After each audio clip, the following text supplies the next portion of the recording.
அண்மை செய்தி. மதுரையில் முதலமைச்சர் ஸ்டாலின் ரோட் ஷோவிற்காக கால்வாய் திரைக்கட்டி மறைக்கப்பட்டிருக்கிறது. கால்வாயை 1 கிலோமீட்டர் தூரத்திற்கு துணி கட்டி மறைத்த திமுகவினர். அது குறித்த ஒரு அண்மை செய்தியை தற்போது பார்த்து வருகிறோம்.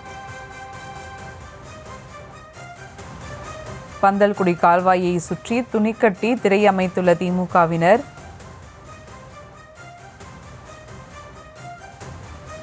மதுரையில் முதலமைச்சர் ஸ்டாலின் ரோட் ஷோவிற்காக கால்வாய் திரைக்கட்டி மறைக்கப்பட்டிருக்கிறது. கால்வாயை 1 கிலோமீட்டர் தூரத்திற்கு துணி கட்டி மறைத்து இருக்கின்றனர் திமுகவினர். கூடுதல் விவரங்களோடு இணைகிறார் செய்தியாளர் பாலமுருகன். வணக்கம் பாலமுருகன், விவரங்கள். நிச்சயமாக முதலமைச்சர் மதுரையில் ஜூன் 1ஆம் தேதி பொதுக்குழு கூட்டத்திற்கு வருகிறார். அதற்காக முதலமைச்சருக்காக கால்வாயை 1 கிலோமீட்டர் தூரத்திற்கு துணி வைத்து மூடி வைத்து அரசு பொதுமக்கள் அதிருப்தியாயிருக்கிறார்கள். விசிக பலகையை மறைத்து திரைச்சிலைகள் கட்டப்பட்டதால் சர்ச்சை எழுந்திருக்கிறது. மதுரை மாநகர் வடக்கு சட்டமன்ற தொகுதிக்குட்பட்ட பந்தல்குடி பகுதியில் உள்ள பந்தல்குடி கால்வாயை ஒட்டி முதலமைச்சரின் வருகைக்காக முதலமைச்சர் பார்வையில் கழிவுநீர் கால்வாய் பார்வையில் படப்படக்கூடாது என்பதற்காக அலங்கார துணிகளை வைத்து 1 கிலோமீட்டர் தூரத்திற்கு கால்வாயை சுற்றிலும் திமுகவினர் அடர்த்தி வைத்திருக்கிறார்கள்.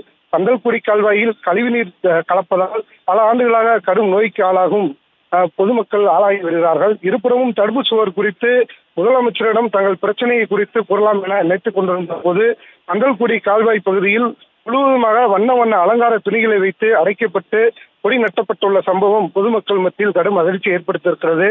பந்தல்குடி கால்வாய் முறையாக தூர்வராத நிலையில் தொடர்ந்து கழிவுநீர் தேங்கும் பகுதியாக மாறி கடந்த சில மாதங்களுக்கு முன்பாக ஏற்பட்ட வெள்ளத்தில் முழுவதும் பாதிக்கப்பட்ட நிலையிலும் தற்போது அதே பகுதி அலங்கார துணிகளால் மூடப்பட்டுள்ளது. கோரிப்பாளையம் பகுதியிலிருந்து கரிமேடு பகுதி வரை 1 கிலோமீட்டர் தூரம் பகுதியில் உள்ள பந்தல்குடி முழுவதிலும் அலங்கார துணிகளால் மூடப்பட்டுள்ளன. கால்வாயை ஒட்டி நிறுத்தி வைக்கப்பட்டிருந்த வாகனங்களோடு சேர்த்து அலங்கார துணிகள் அமைக்கப்பட்டுள்ள நிலையில் வாகனங்களை கூட எடுக்க முடியாமல் வாகன ஓட்டிகள் அவதிக்குள்ளாகி வருகிறார்கள். ரோட் ஷோ என்ற பெயரில் பொதுமக்களை அவதிக்குள்ளாக வருவதாகவும் பொதுமக்கள் குற்றச்சாட்டு வருகிறார்கள். பந்தல்குடி பகுதியில் விடுதலை சிறுத்தைகள் கட்சியின் விளம்பர பலகையை சுற்றிலும் அலங்கார துணிகள் அமைக்கப்பட்ட நிலையில் பொதுமக்கள் எதிர்ப்பு தெரிவித்ததால் உடனடியாக அந்த அலங்கார துணிகளை அவசர அவசரமாக அகற்றப்பட்டு வருகிறது.